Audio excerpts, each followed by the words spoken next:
கடலூர் மாவட்டம் விருத்தாச்சலம் அருகே தேனீக்கள் கொட்டியதில் 40க்கும் மேற்பட்ட மாணவர்கள் காயமடைந்தனர். இதுகுறித்த கூடுதல் விவரங்களை வழங்குவதற்காக எமது செய்தியாளர் கிரண் இணைந்திருக்கிறார். வணக்கம் கிரண், என்ன விவரம்? வணக்கம் ரூபி. கடலூர் மாவட்டம் விருத்தாச்சலம் அடுத்த வேப்பூர் வட்டத்திற்குட்பட்ட மங்களூர் அரசு மேல்நிலைப் பள்ளியில் இன்று காலை பரபரப்பான சம்பவம் ஒன்று அரங்கேறியுள்ளது.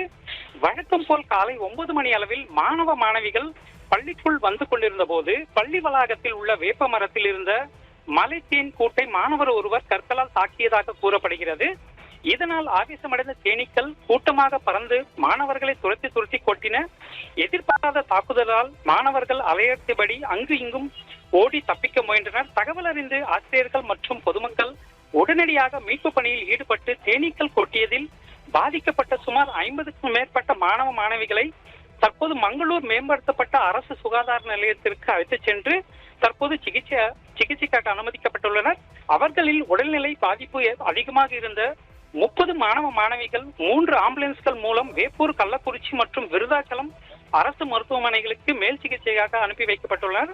இந்த சம்பவம் பள்ளி வளாகத்தில் பெரும் பதற்றத்தையும் பரபரப்பையும் ஏற்படுத்தியுள்ளது. மேலும் மாணவர்களின் உடல்நிலை குறித்து மருத்துவர்கள் தொடர்ந்து கண்காணித்து வருகின்றனர்.